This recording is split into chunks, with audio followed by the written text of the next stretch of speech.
কোরআন এবং হাদিসের আলোচনা হয়, সেখানে চতুর্পার্শ্ব দিয়ে আল্লাহ পাকের রহমতের ফেরেশতারা কাতারবদ্ধ হয়ে দাঁড়িয়ে যান আর আল্লাহর কাছে দোয়ায়ে মাগফিরাত কামনা করতে থাকে। আল্লাহ, তোমার এই সকল পাগল বান্দারা কনকনে শীতকে উপেক্ষা করে রাতের আরামের ঘুমকে হারাম করে দিয়া যারা জান্নাতের বাগানে কোরআনের মাহফিলে বসেছে, আল্লাহ তাদের জন্য আমরা ফেরেশতা দোয়া করি, ওই সকল বান্দাদের জীবনের সব গুনাহ মাফ করে দাও।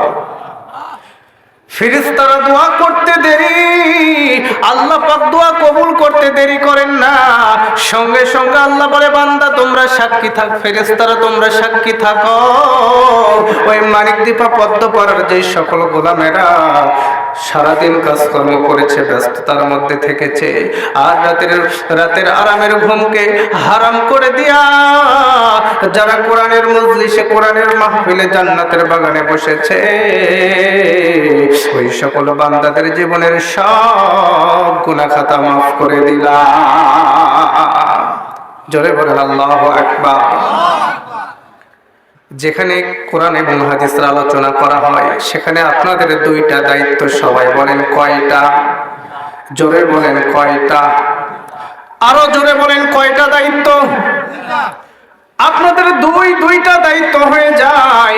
নবীজি বলেছেন তোমাদের দুইটা দায়িত্ব, আল্লাহ বলেন তোমাদের দুইটা দায়িত্ব। আল্লাহ বলেন, ওয়াইযা কুরিয়াল কুরআনু ফাসতামিউ লাহু লাআল্লাকুম তুরহামুন। আল্লাহু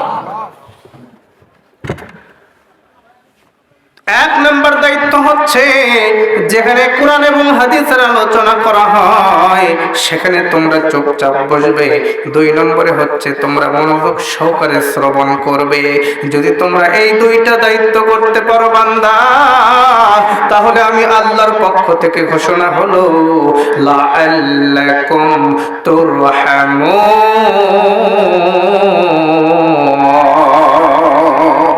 আল্লাহু আকবার। আল্লাহ বলেন, বান্দা তোমরা যদি চুপচাপ বসো আর মনোযোগ সহকারে শ্রবণ করতে পারো, আমি আল্লাহ তোমাদের জীবনের উপরে, তোমাদের উপরে আমি আল্লাহ রহমত বর্ষণ করব। জোরে বলেন সুবহানাল্লাহ। তাহলে এখানে আল্লাহর রহমত বর্ষিত হচ্ছে, কিন্তু আমরা দেখতে পাচ্ছি না। চোখ থাকতে আমরা কানা, ঠিক কিনা বলেন? হযরত আয়েশা সিদ্দিকা রাদিয়াল্লাহু তাআলা আনহা তিনি বর্ণনা করেন, হাদিস শরীফের মধ্যে এসেছে, তিনি বলেন, নবী আমার দিকে আসতেছিল, আমার ঘরের দিকে আসতেছিল। আমি নজর করে দেখি আমার নবীর মাথার উপরে আকাশ থেকে বৃষ্টি পড়ছে। তখন আমি নবীর মাথা মুছে দেওয়ার জন্য গামছা নিয়ে অথবা তোয়ালে নিয়ে অপেক্ষা করতেছিলাম। যখন আমার নবী আমার ঘরে আসলো, আমি নজর করে দেখি আমার নবীদের মাথায় একটা ফোঁটা বৃষ্টির পানি পড়ে নাই। আল্লাহু আকবার বলে।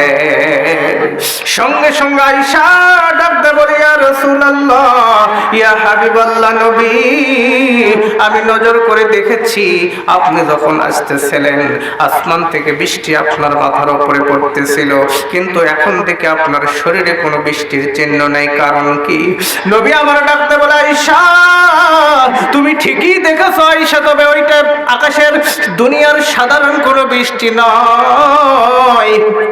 আমার মাথার উপরে যেটা পড়েছে, আমি হলাম রহমতের নবী, করুণার ছবি, মায়ার নবী। আল্লাহ পাক আমার মাথার উপরে রহমতের বৃষ্টি বর্ষণ করতেছিল, ওইটা রহমত বৃষ্টির ধারায় পড়তেছিল। জোরে বলেন সুবহানাল্লাহ। জোরে বলেন আল্লাহু আকবার। তার মানে বোঝা গেল রহমত আল্লাহর পক্ষ থেকে বৃষ্টির ধারায় পড়তে থাকে, আমরা চোখে দেখতে পারি না, ঠিক কিনা বলেন?